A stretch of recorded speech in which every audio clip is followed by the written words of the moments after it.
Mayam Krumzari at the Impact News ni Impact News ki Manung Hutna da Wahengbam Lalpal na mayam taram luxury ngasi Manung da connected topic asi maroina hoji oiba Manipur gi Manipur da lariba Manipuri sing ngangna riba khoi Manipuri law maitai law asigi magi fibam magi condition magi status ti hoji kadai faw lariba gi wang thorpa masi wang si kari manung gi thorpa no har kanda Manipur gi 8 schedule chalaba khoi Manipuri law asi sai kontra mari henna hoji changchila bani habtare adu haiba law asi classical language ki thak ta pukna hotna gani haiduna tuan ba leader singna khoi media da miam da thambo hom laikre adu haiba post han tak recently khoi Manipur gi lok sabha gi MP Dr. Angamcha bi mol khoi jam gi khoi unstar question ba tare unstar question no parliament bu khot ngam da haiba unstar question si gi reply ma minister gi market gi thong pasi hoji pagi na haiba classical language ki status pukna ba gi matang da state government ki market gi khangalak pan ta recommendation tharak pa hom laiti ha hom lak pa mon hoji si Manipuri law si chakot gi damok ta Manipuri law si hena promote on gi damok ta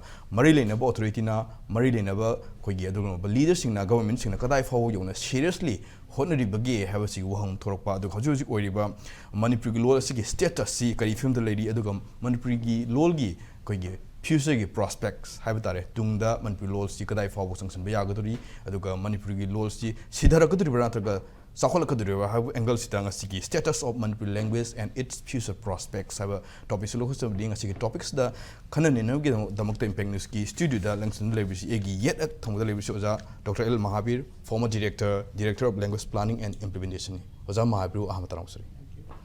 oja Mahabir hek thangna lengsin birusin oja Professor W Nabakumar retired head of anthropology Manipur University ni oja taram sari and kon bada egi yet thang da lebisi Mayengbam Somorjit present DESAM ni Somorjit tarang usuri. Yana bu question si Somorjit lagse ke Somorjit. Maroina as a student leader moina hoji si tong ba khogi mahiroi loop singi makade gi su even DESAM gi makade gi su Manipuri law si hena sakot na ba hena promote tong na ba hoji si khongjanga ma yewo ma lak gi film duni. Si posi tasing na student leader moina as Manipuri law si Sidharakpagi mong ubadagirana natraga Manipur law hena hojik lariba state sidagi hena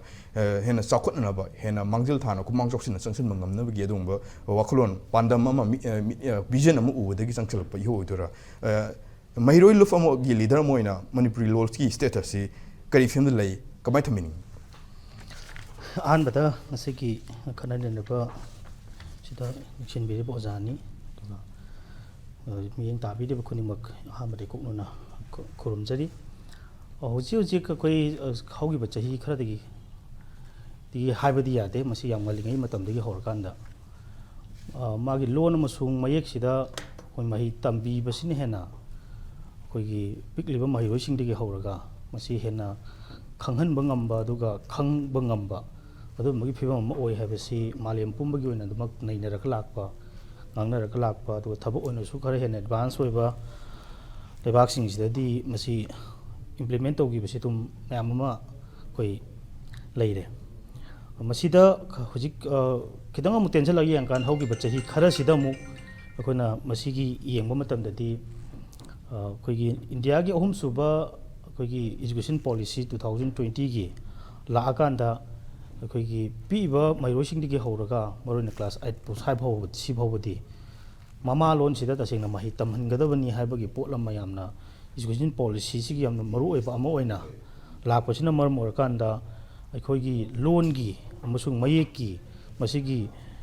kanosi hena muk khara hena changjan yangchen ba haiba tare adugi kanoduda mayamsi khoigi desambu orasu adu ate students organizations loan gi damakta leibiri ba tongan ba khoigi luk mayamna su masi Torokoni haidana dumaina thamjani adugo Manipur gi loan gi hairagadi hojik thamngasing masi maksu khanai sida loan gi matang da de khoi gi loan amasuk mayek ki magi status city tasengna chapchana India ta khoina tilorba matung do su India gi sema iba masi gi loan gi ton ba status sing gi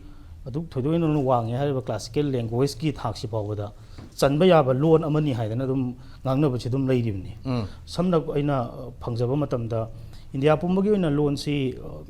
ngangnaba loan che goisi lising tara taru kumba dumaina lai haidana akoi thengnajai aduga sigi manungda mi lak tara gi henba population na ngangnaba loan sina lising amaga chatruk yang khaini thoi sumaina aduga lai haidana aduga sigi manungda 8 schedule chanba ꯑꯩꯈꯣꯏꯒꯤ ꯃꯅꯤꯄꯨꯔꯒꯤ ꯂꯣꯟꯁꯤꯁꯨ ꯑꯩꯈꯣꯏꯒꯤ eight ꯁꯤꯗꯨꯜ ꯆꯟꯅꯅꯕ ꯑꯆꯧꯕ ꯃꯨꯞꯃꯦꯟ ꯑꯃ ꯇꯧꯔꯀꯥꯟꯗ ꯆꯟꯈꯤꯕ ꯑꯩꯈꯣꯏ ꯁꯤꯒꯤ 8 ꯁꯤꯗꯨꯜꯁꯤ ꯆꯠꯂꯤꯁꯤ 20 ꯁꯨꯃꯥꯏꯅ ꯂꯩ ꯍꯥꯏꯗꯅ ꯑꯗꯨꯃꯥꯏꯅ ꯊꯦꯡꯅꯖꯩ ꯑꯗꯨꯒ ꯁꯤꯒꯤ ꯃꯅꯨꯡꯗ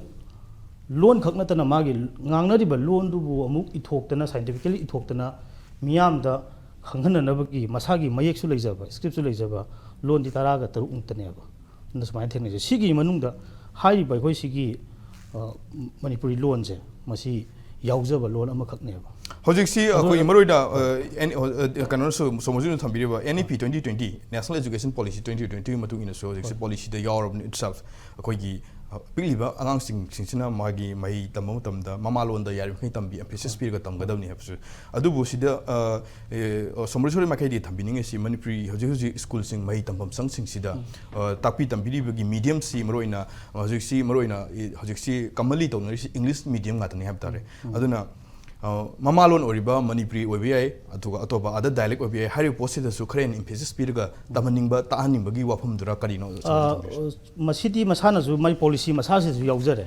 ꯑꯗꯨꯒ ꯁꯤꯗ ꯑꯃ ꯂꯨꯔꯛꯏꯗꯤ ꯃꯅꯤꯄꯨꯔꯗ ꯍꯣꯏ ꯑꯩꯅ ꯉꯁꯥꯏꯁꯨ ꯍꯧꯗꯣꯛꯄꯗ ꯍꯥꯏꯖꯈꯤꯕ ꯂꯣꯟ ꯑꯃꯁꯨꯡ ꯃꯁꯥꯒꯤ ꯃꯌꯦꯛꯁꯤꯗ ꯇꯝꯖꯕꯁꯤꯅ ꯄꯤꯔꯤꯕ ꯃꯍꯩꯔꯣꯏꯁꯤꯡꯁꯤꯅ ꯃꯥꯒꯤ ꯄꯣꯛꯄꯗꯒꯤ ꯅꯠꯇ꯭ꯔꯒ ꯑꯉꯥꯡꯗꯨꯅ ꯃꯥꯒꯤ ꯃꯕꯨꯛ ꯃꯅꯨꯡꯗ ꯂꯩꯔꯀꯥꯟꯗ ꯂꯩꯔꯤꯉꯩꯗꯒꯤ ꯇꯥꯔꯒ ꯂꯥꯛꯑꯕ ꯂꯣꯟ ꯑꯃ ꯍꯥꯏꯇꯥꯔꯦꯅꯦ ꯂꯣꯟ ꯁꯤꯒꯤ ꯄꯣꯠꯁꯤ ꯃꯥꯅ ꯇꯥꯏꯕꯪ ꯐꯥꯎꯔꯛꯑꯀꯥꯟꯗ ꯃꯍꯩ ꯃꯁꯤꯡ ꯇꯝꯕ ꯐꯣꯔꯃꯦꯜ ꯏꯖꯨꯀꯦꯁꯟ ꯑꯃꯁꯨꯡ ꯏꯟꯐꯣꯔꯃꯦꯜ ꯑꯅꯤꯁꯤ ꯂꯥꯛꯑꯀꯥꯟꯗ ꯃꯁꯥꯅ ꯄꯤꯛꯏꯉꯩꯗꯒꯤ ꯍꯧꯔꯀꯥꯟꯗ ꯇꯥꯔꯛꯏꯕ ꯂꯣꯟ ꯑꯃꯁꯨꯡ ꯃꯌꯦꯛꯁꯤꯗ ꯂꯥꯏꯔꯤꯛ ꯇꯝꯕꯤꯕ ꯍꯥꯏꯕꯁꯦ ꯃꯁꯤꯁꯤꯗ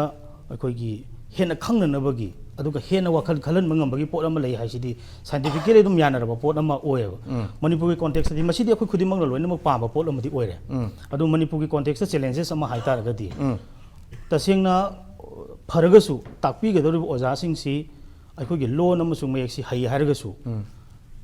ꯃꯍꯩꯔꯣꯏꯁꯤꯡꯅ ꯇꯝꯃꯤꯕ ꯏꯟꯐꯣꯔꯃꯦꯜ ꯏꯖꯨꯀꯦꯁꯟꯁꯤꯗ ꯇꯝꯃꯤꯕ ꯂꯥꯏꯔꯤꯛꯁꯤꯡꯁꯦ ꯃꯁꯤ ꯇꯣꯉꯥꯟ ꯁꯥꯏꯟꯁ ꯃꯦꯠꯁꯀꯤ ꯇꯣꯉꯥꯟꯕ ꯃꯌꯥꯝꯁꯦ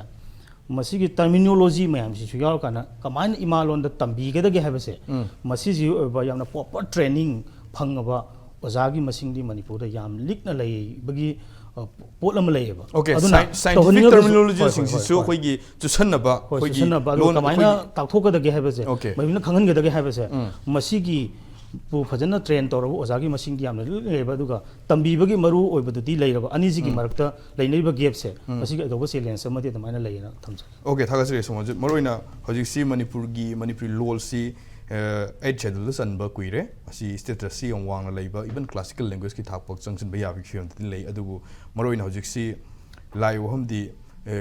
ꯁ꯭ꯀꯨꯜꯁꯤꯡꯗ ꯃꯔꯨꯑꯣꯏꯅ ꯃꯍꯩ ꯇꯝꯐꯝ ꯁꯪꯁꯤꯡꯗ ꯑꯩꯈꯣꯏ ꯑꯣꯖꯥꯁꯤꯡꯅ ꯇꯥꯛꯄꯤ ꯇꯝꯕꯤꯕ ꯀꯥꯟꯗ ꯑꯩꯈꯣꯏꯒꯤ ꯃꯅꯤꯄꯨꯔꯤ ꯂꯣꯜꯁꯤꯗ ꯃꯃꯥꯂꯣꯟ ꯍꯥꯏꯕ ꯇꯥꯔꯦ ꯃꯃꯥꯂꯣꯟꯁꯤꯡꯁꯦ ꯍꯦꯟꯅ ꯏꯝꯐꯦꯁꯤꯁ ꯄꯤꯔꯒ ꯇꯥꯛꯄꯤ ꯇꯝꯕꯤꯕꯁꯤꯃ ꯇꯧꯔꯒꯗꯤ ꯑꯃꯅ ꯃꯍꯩꯔꯣꯏꯁꯤꯡꯗ ꯍꯦꯟꯅ ꯀꯥꯟꯅꯕ ꯍꯦꯟꯅ ꯈꯪꯕꯗ ꯍꯦꯟꯅ ꯅꯨꯡꯉꯥꯏꯒꯅꯤ ꯍꯥꯏꯕ ꯋꯥꯐꯝ ꯑꯗꯨꯒ ꯃꯔꯨꯑꯣꯏꯅ ꯁꯥꯏꯟꯇꯤꯐꯤꯛ ꯇꯔꯃꯤꯅꯣꯂꯣꯖꯤꯁꯤꯡꯁꯤꯁꯨ ꯑꯩꯈꯣꯏꯒꯤ ꯃꯃꯥꯂꯣꯟꯁꯤꯒ ꯌꯥꯝ ꯆꯨꯁꯟꯅꯕ ꯃꯑꯣꯡꯗ ꯇ꯭ꯔꯥꯟꯁꯂꯦꯠ ꯇꯧꯔꯒ ꯊꯝꯃꯒꯗꯤ ꯑꯃꯅ ꯀꯥꯟꯅꯒꯅꯤ ꯍꯥꯏꯕ ꯁꯤꯒꯤ ꯋꯥꯐꯝꯁꯤ ꯑꯣꯖꯥ ꯅꯕꯀꯨꯃꯥꯔ ꯀꯌꯥꯝ ꯃꯁꯤꯒꯤ ꯄꯣꯁꯤꯕꯤꯂꯤꯇꯤꯁꯦ ꯀꯌꯥꯝ ꯃꯁꯤ ꯑꯣꯏꯊꯣꯛꯄ ꯌꯥꯕꯒꯤ ꯆꯥꯡꯁꯤ ꯀꯌꯥꯝ ꯂꯩ ꯃꯔꯨꯑꯣꯏꯅ ꯀꯩꯒꯤꯅꯣꯒ ꯁꯥꯏꯟꯇꯤꯐꯤꯛ ꯇꯔꯃꯤꯅꯣꯂꯣꯖꯤꯁꯤ ꯏꯚꯟ ꯍꯤꯟꯗꯤ ꯑꯣꯏꯒꯦꯔꯥ ꯑꯇꯣꯞꯄ other language even classical language ꯆꯜꯂꯕ ꯂꯣꯟꯁꯤꯡꯁꯤꯁꯨ ꯀꯔꯤꯒꯨꯝꯕ ꯀꯥꯟꯗ ꯁꯥꯏꯟꯇꯤꯐꯤꯛ ꯇꯔꯝꯁꯤꯡꯁꯤ ꯃꯣꯏ ꯂꯣꯟꯗ ꯑꯣꯟꯊꯣꯛꯄ ꯀꯥꯟꯗ ꯈꯔ ꯃꯈꯩꯗꯤ ꯑꯗꯨꯝ ꯋꯥꯕ ꯊꯦꯡꯅꯕꯒꯤ ꯐꯤꯕꯝꯁꯨ ꯑꯗꯨꯝ ꯂꯩꯕ ꯃꯥꯜꯂꯤ ꯑꯗꯨꯅ ꯑꯩꯈꯣꯏꯒꯤꯁꯨ ꯊꯤꯖꯤꯜꯂꯒꯗꯤ ꯑꯗꯨꯝ ꯂꯩꯕꯒꯤ ꯐꯤꯕꯝꯗꯤ ꯑꯣꯏꯗꯣꯏꯅꯤ ꯑꯣꯖꯥ ꯋꯥꯠꯂꯣꯏꯗꯣꯏꯅꯤ ꯑꯗꯨꯕꯨ ꯁꯤꯒꯤ ꯃꯇꯥꯡꯁꯤꯗ ꯑꯩꯈꯣꯏꯒꯤ ꯑꯦꯛꯁꯄꯔꯠ ꯃꯅꯤꯄꯨꯔꯤꯒꯤ ꯑꯣꯖꯥꯁꯤꯡꯁꯦ ꯀꯗꯥꯏ ꯐꯥꯎ ꯌꯧꯅ ꯁꯤꯒꯤ ꯃꯇꯥꯡꯗ ꯑꯦꯛꯁꯄꯔꯇꯤꯁ ꯑꯣꯏꯕ ꯂꯩꯔꯒꯦ ꯑꯗꯨꯒ ꯀꯗꯥꯏ ꯐꯥꯎꯕ ꯁꯤꯒꯤ ꯄꯣꯠꯁꯤ ꯄꯣꯁꯤꯕꯜ ꯑꯣꯏꯅ ꯆꯪꯁꯤꯟꯕ ꯌꯥꯕꯒꯤ ꯋꯦ ꯎꯕꯒꯦ ꯍꯣꯏ ꯃꯅꯤꯄꯨꯔꯤ ꯂꯣꯟ ꯑꯩꯈꯣꯏꯒꯤ 8 ꯁꯦꯗꯨꯜ ꯆꯟꯈ꯭ꯔꯕ ꯃꯇꯨꯡꯗꯒꯤꯗꯤꯀꯣ ꯁꯤꯒꯤ ꯃꯇꯥꯡꯁꯤꯗꯩꯗ 8 ꯁꯦꯗꯨꯜ ꯆꯟꯈ꯭ꯔꯀꯥꯟꯗ ꯑꯩꯈꯣꯏꯒꯤ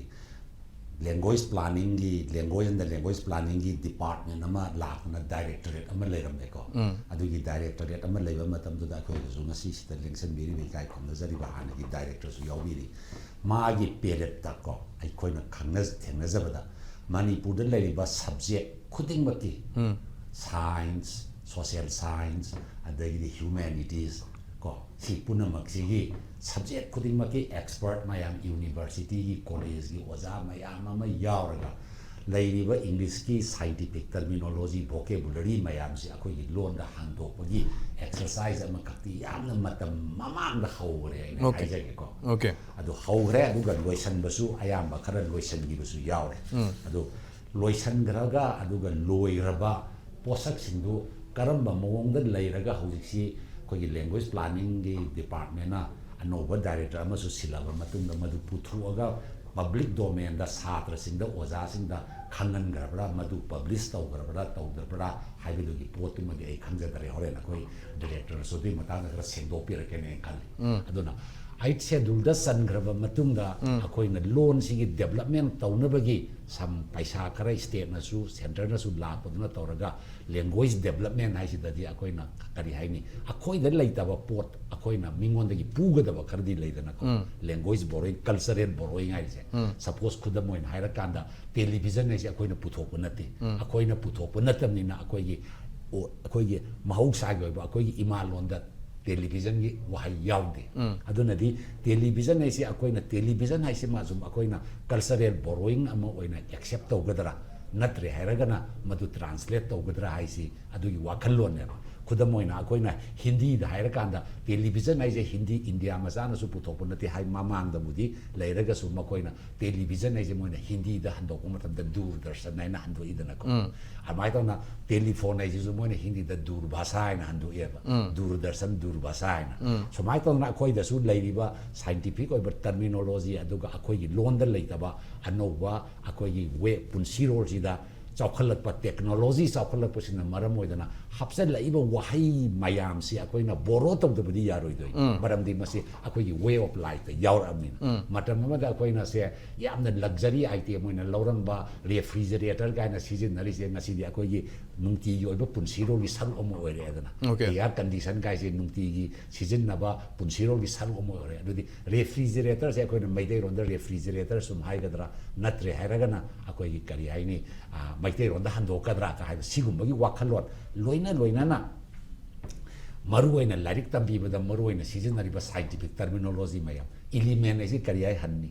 कंपाउंड कमाई हन्नी मिक्सर कमाई हन्नी का है बगुबा केमिस्ट्री की loan physics the nuclear physics ऐसी कमाई हन्नी न्यूक्लियर है वो वाई से सीजन मतलब द फिजिक्स द ना न्यूक्लियर फिजिक्स न्यूक्लियर बॉम्ब है ना अकोई एंथ्रोपोलॉजी पर्सपेक्टिव द ला कांदना न्यूक्लियर फैमिली है रा कांदना न्यूक्लियर बॉम्ब द लाइव न्यूक्लियर की वाखल लोन दुगा अदुगा न्यूक्लियर फैमिली ऐसी ला कांदना न्यूक्लियर फैमिली बमांग द सीजन नरीबा न्यूक्लियर है वो वाई दुगी वाहन तो दुगा कितन फाक लाइन बनी ना मागी सब्जेक्ट की ओइबा वाहन तो मयाम अमसु पीना बसिना सब्जेक्ट की ओइना तौवे अइना खंगजबा एक्सपीरियंस दा कोइना यूनिवर्सिटी दा लेजरिंग दा हाइसिनी असाई अहानबा language planning and the language and planning and the development की डिपार्टमेंट से ला कान सिदा मणिपुर की ओजा मयाम अमा नुमित क्यानि सबना वर्कशॉप तौरगा सिगी हंदोपगी पोट खरा अमदी मसी लोइगरे हेना खल्ले ओके मसी अदुम कंटीन्यूअस प्रोसेस अमा ओइना लेगदबनी मतमदि अनौ टर्मिनोलॉजी हापचलई अनौ अकोई vocabulary दा अनौ संगकप लई इंग्लिश लैंग्वेज डेवलपमेंट आइसु इंग्लिश लैंग्वेज दा यावरिबा लोन से हापचलक पोरई तो याम यावरिदना सी मतम दी मतुंग इन लेपथोकनबा गवर्नमेंट की डिपार्टमेंट सिना मतम खरगी ओइना तौबा नतबा कंटीन्यूअस प्रोसेस अमा ओइना तौबा चंगेबा चंग नत्रगदी मदु लेप अमा लेरकदोइनिना अनौबा वाक से अनौबा से करी हाइनी अनौबा मतम की होंगइबा टेक्नोलॉजी सिदा अनौबा वाही मयाम अमा संगसलइदना कोई लोन दा मदु अकोइना लैतदना अकोइना इंग्लिश की वाही दु ngakta natraga hindi की वाही दु ngakta सिजनरपन मरम ओइदना अकोइगी लोन सिदा लोन्यान यावपगी पोट अम लाइने मदुगी लोन्यान दु यावबा मतमदा कोमाई तौबा मोंगदा सेमदोकदगे हाइबदा अइ खुदम माइ पिजागे इंग्राजीना केरोसिन हाइना पुथोरे अदु अकोइना अकोइगी लोनदा हंदोकसा मतमदा केरोसिन हाइबदो थोकदना अकोइना तेरसिंग हाइना हंदोइ अदु तेरसिंग जे अकोइगी लोकल vocabulary दु संग लेइरे केरोसिन हाइबदो तेरसिंग हाइना लेइबसे असमाइ तौदना अकोइना करी हाइनी लोन दुगी लोन खतंग थाइदोगा अकोइना अकोइगी ओइबा एडाप्टेशन अमा तौबसु यायबा अदुमाइ तौरकपसि सिगी प्रोसेस सिदी कंटीन्यूअस ओइबा प्रोसेस अमा ओइगदबनी सोसाइटी दसु अदुगा गवर्नमेंट असु department of language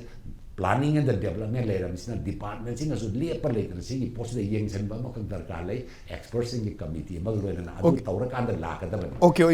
तगदी lyric तंबीबा मतमना ngasai हाइबदो अंगा अमदा फिजिक्स तंबीरंग मतमदा मेटर आइजे कोइना करी हाने पोट हाइन हनगदर पोचा हाइन हनगदर दो मेटर आइना तंबीरगदी अंगांगुना इंग्राजी खंगदबनिना मेटर आइजे कइनो हाइना खंग चममनबम पोक्तोइनि अदुना एजुकेशन पॉलिसी 2022 दा मामारोन दा तंबीगदनी हाइबसे मामारोन दा तंबीबसिना हेना खंग थुइयेबा मरमदी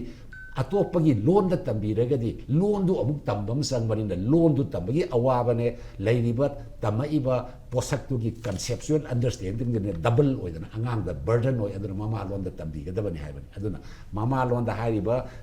विज्ञान गे टर्मिनोलॉजी होंगा इब टेक्नोलॉजी सिना कोइ द पीरा इब लोन मयाम सिगी वाहन थोक्तु लैतरगदी तंखाय अमना मरोन तंखाय अमना मिरोन तंबगी पोट लाकदोइनी दरा सिगुमै पोट लै अदु थबक्तो हौगिदबदी नते हौगदख्रबनी अदु कदाय याउना अखोइना खंगदबदा फोंदोकिबा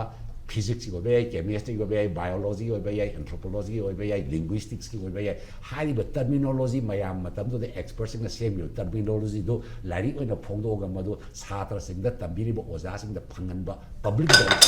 public domain द थंबाइदो अदुगी पोतो मदि important ओइना मदुगी पोतो कदाय योरगे हाइबदो मदि आइ knowledge द ओके ओके ओजा मथंग राउंड दं लाक्चे ओजा माबी हजिकी जे मरोइना थबक्ति अखोई सिगी ट्रांसलेशन वर्क सिमदि फजन होरमे हाबनी अदुबु सो फार सिगी जकदाय फो योना संसन खरगे अदु हजिकसी ओजा रिटायर फुदि तोबिरि अदुबु ओजागी मतमदगी होना हजिककी प्रेजेंट कंडीशन सिदा ओजाना खंग खर नॉलेज थंबियो ने पानी पानी आई थमजगे हजिककी तीन बिरिबा अखोय लेंजिंग बिरिबा ओजा सिंह अमदि अखोय यंग बिरिबा मोय खदि मुसम तक आनो द को नो खरम जरि हजि अखोयना ngasiगी टॉपिक सिदा स्टेटस ऑफ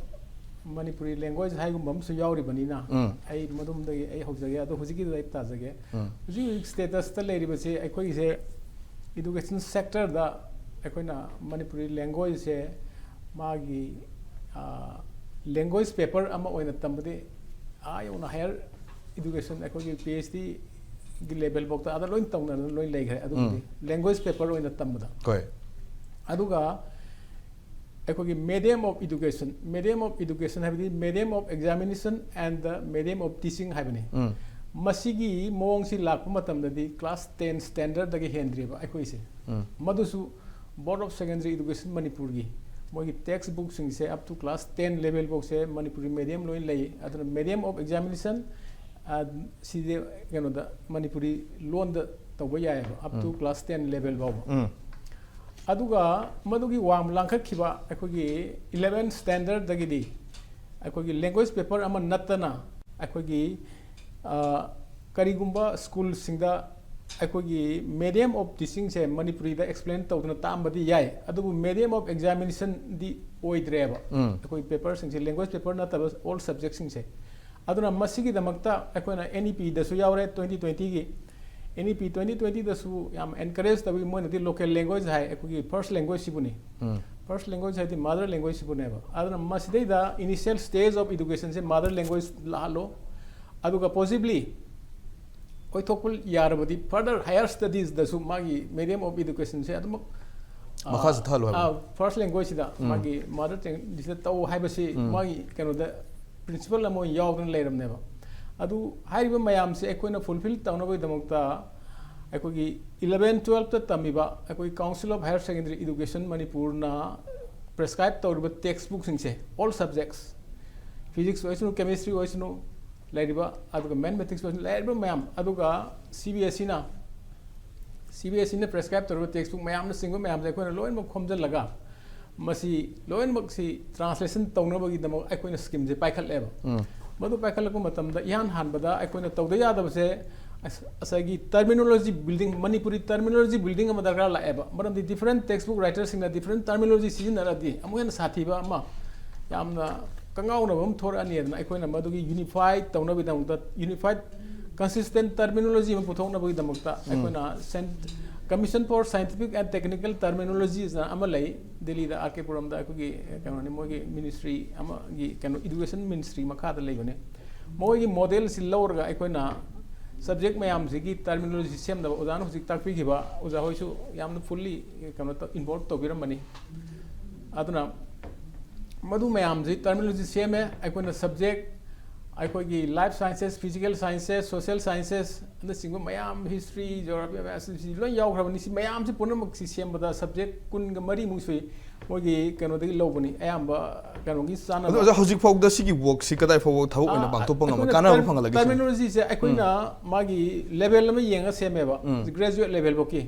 अदना ग्रेजुएट लेवल बोकता तंबा याबा इबा याबा टेक्स्ट बुक इबा यानबे दमता अखोइना पुथोगा सेमबा टर्मिनोलॉजी नि लोइग्रे लोइन सेमल लोयरगा manuscript manuscript oina leirabna ai bo oina loim subject wise sem loire adu leiriba terminology sing se akoina textbook writers sing nasu satra sing nasu tamiriba oja sing nasu yam laina upload kano download torga sinaba yana be dangta akoina akoi department gi website ta thangatna bagi dangta taweba adu da akoina masi technical oiba masi terminology me amse loina upload tawba akoina English equivalent tak long number da mathan sal eta Manipuri equivalent da song thorok na adu gi mong system de tawba da matam yam changi aduga paisa su yam saung haiba adugi akoina sensin link na adugi kanna tawnari da ai gi tam lo silak baga yam farak tamna ko matang ne adagi number 1 aduma leiba number 2 da muk sonda su muk textbook singse e bagi thaba ma tawba adana hujik 12 standard bok to leiba 11 12 bok ki standard gi textbook singse loin akoina e rabane ba e re loin mo akogi subject expert concern singse loin mo akoina engage tawga textbook sing peer peer ka page kai do ga boda sing yen na madugi head translator am hapaga subject to gi adwana oza anthropology gi oza budhina oibni example ainu pija bana oza manuscript le post hojik publish to bagi film dai tawdri tawdri bam dai mo hajara ke adana ahan badadi karem to wangang na ram dabdo asai publish tawge paisa do sanction tawro na hairu matam de government na haire no tawdori se kanogi ayaba yaurabra council gi ayaba yaurabra natraga kanogi ayaba yaurabra kamai tawdoino haiba mahang eba adaidi kamu yamna noi satra legdori no satra se ten da kamu yam Manipuri medium tam ai adu da moi finance ki kare di sab khalak pa kano sima moi query me am la eba adi council dai su ayaba ma pio moi na budi adu di akoi mu khanara council da puthok ka mi adu da ta sigi delay ta mo am sum lai adi akoi no khudak ta involvement je paisa gi involved lady bani publish to wise adu paisa da tanaba so dai su ayaba adai adugi kano tawna marak sidai da so dai su asagi terminology ma'am upload tawna phone ba adagi so dai translation tawbagi ma'am phone ba phone ba ma'am se khuding si paisa gi involvement ngakta lei bani sigi phibam da aina chat tawbok ta adu maina lehoy adi covid su lakhi matang taw ojo website da thagari matang pan bi do hoji bugi oina website se thagatna dum lei bra ai thagalam do ma de maram de ai na su maram ta ai website se hegi akoi department de adu kaya u de akoi na phone dictionary karge ama sum na general dictionary karge yaw web adu ka terminology me am se kaya u de aduna singba me am se lei aduna hujik taw ojo se matam yamna mangai matam yamna sangna sel yamna sangna sida koigi experts me am yaroga tuan ba koi academic level da khangherum am yaro sigi post changjal luraga koigi potsi apung pharaga publish torom dai da koigi kahani approval tuan ba relevant authority ma kedigi approval level leitaba koigi yawi yadaba level mo muraga sum lep khibase sigi matang da kari happening masi smai tabune ai gi hek matung dai di akogi IS officer sing the director la phai mari ma sure sin grise amma gyan hek tar ko khitung hek tabge tab amma sin ma to adwai to bodai ra na tragana khang de kari dagi problem leibono ai tawdi tor ko ning khali pot loin leira pot nga beneba material loin leira bani technical oiba haibadi financial oiba paisa nu sa khara darkar leiba adu moina supply order to ko paisa wat pagi ra natraga seriously si matter sida moina thoi da bagi ne lobra ko kai adu makti ai khangjadre aduga tawbadi kana aikogi matam dadi paisa watana to hobi aduga government to ge du ngamba put di odine ko adadi aso thabak technical report di loin luara thamabane okay ai azanu ko wada amta lak sang azanu ko sigi jina hari bajik lai post na if thabo ina pangthuruk ta gadi publish torok pa antra website ta thalak na to ta yam kana da uchi mali interesting jam oido mali adu sigi si if tawre en log ta gadi kadai fo machine kana phangani yam kana gani khudam oina haira kan da hujik si education policy 2020 policy do implement tawdringe da policy simak akogi maitai ron da translate tawgi pot tawya sigi posida ACRT no so aso thodangam lawra tawi aduna masi handora ko matamda technical terminology mayam dogi ngasai language planning and the development na same rabudi mayam na yana da na same gare aduga same badi lawyer ga public domain da laktamnina mayam gi wakhalon da laitamnina translation torpo matamda khudom sadaba mayam am thengnari se research ai ba wai se kumai translate tawni ga hai gumba hypothesis ka si ka adu mai pot ka yam lai ri aduna education policy 2020 se mai education department na maitai ronda to matamda maitai ronda hando e haiba gi wani lon di maitai lon warga english ki wahi yam yaure ba phangdaba na maram moidana azumai tawdana se ACRT da tawriba koigi tobacco free educational institution gaina leidana se sei da law gi oiba pot mayam yauri adu ka do maitai ronda translate tawa matamda vocabulary akoi da leijari ba wai do aina ngasa haiba akoi gi loan na puthok sabana tamne mion da gi puru bana maram oidana loan du da puraga madu mayen akoi mek de ibai phibam do ina sat leya aduna mama ronji phajana development tawa haisida ngasagi ꯁꯦꯝꯗꯅ ꯂꯩꯔꯕ vocabulary ꯃꯌꯥꯝꯗꯨ translation ꯇꯧꯕꯗ ꯁꯤꯖꯤꯟꯅꯔꯒꯗꯤ ꯑꯩꯈꯣꯏꯒꯤ ꯂꯣꯟꯒꯤ development ꯑꯃ ꯑꯣꯏꯗꯣꯏꯅꯤꯗꯅꯀꯣ language development ꯑꯗꯨꯗ ꯂꯥꯛꯇꯣꯏꯅꯦꯕ ꯑꯗꯨꯅ ꯁꯤꯒꯤ ꯃꯇꯥꯡꯁꯤꯗꯤ ꯍꯪꯉꯤꯕ ꯋꯥꯍꯪꯗꯨꯗ ꯔꯥꯝꯄꯥꯜ ꯑꯩꯅ ꯈꯟꯕꯗ ꯌꯥꯝ ꯀꯥꯟꯅꯒꯅꯤ ꯑꯗꯨꯅ ꯌꯥꯝ ꯊꯨꯅ ꯑꯃꯨꯛ ꯑꯩꯗꯤ ꯃꯁꯦ ꯒꯚꯔꯟꯃꯦꯟꯠꯅ ꯁꯝ ꯃꯥꯒꯤ ꯀꯔꯤ ꯍꯥꯏꯅꯤ administrative